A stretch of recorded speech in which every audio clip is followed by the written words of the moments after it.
We're reading here from Peter Kreeft's The Philosophy of Tolkien. The literary establishment in England was stunned, shocked, and scandalized by an event of millennial significance when a major bookstore chain innocently polled English-speaking readers, asking them to choose the greatest book of the 20th century. By a wide margin, The Lord of the Rings won.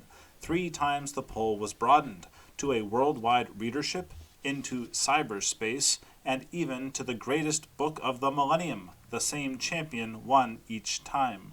The critics gasped and grasped for explanations, and we'll try to find some here.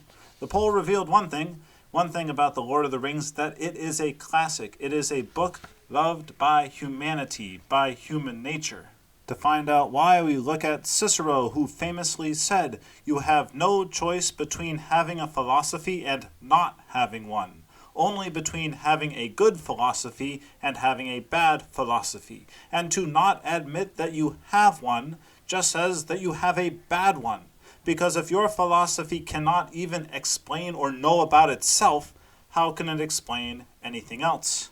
And for a taste of Tolkien's philosophy, we look at Book 6, which is really the 3rd volume, but here we have Sam seeing a star through the clouds when he's on the plains in Mordor. The beauty of it smote his heart as he looked up out of the forsaken land, and hope returned to him. For like a shaft, clear and cold, the thought pierced him that in the end the shadow was only a small and passing thing. There was light and high beauty forever beyond its reach. There are stars beyond the clouds, in short.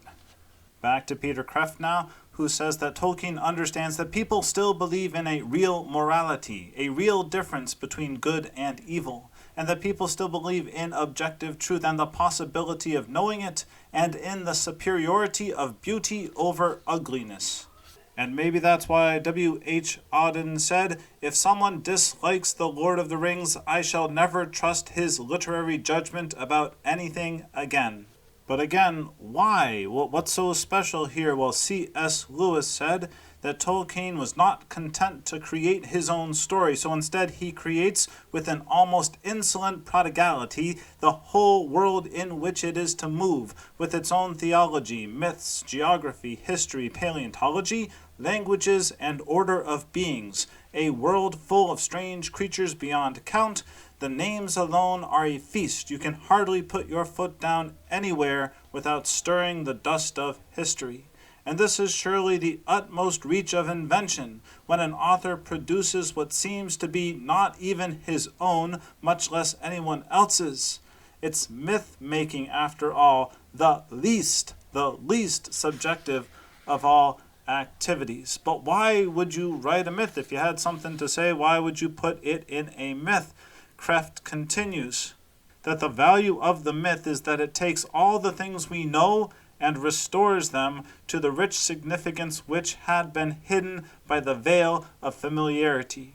If you are tired of a real landscape, try looking at it in a mirror.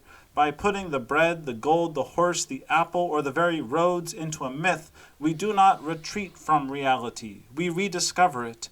As long as the story lingers in our mind, the real things are more themselves. This book applies the treatment not only to the bread or the apple, but also to good and evil, to our endless perils, our anguish, and our joys. By dipping them in myth, we see them more clearly.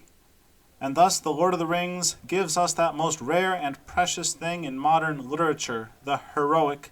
It is a call to heroism. It is a horn, like the horn of Rohan, which Merry receives from Theoden, and used to rouse the hobbits of the Shire from their sheepish niceness and passivity to throw off their tyrants, first in their souls and then in their society.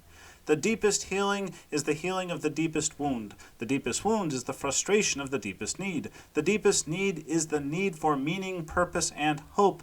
And that is what The Lord of the Rings offers us. As C.S. Lewis said, the most obvious appeal of the book is perhaps also its deepest. There was sorrow then too, and gathering dark, but great valor and great deeds that were not wholly vain. Not wholly vain. This middle point, this cool middle point between illusion and disillusionment.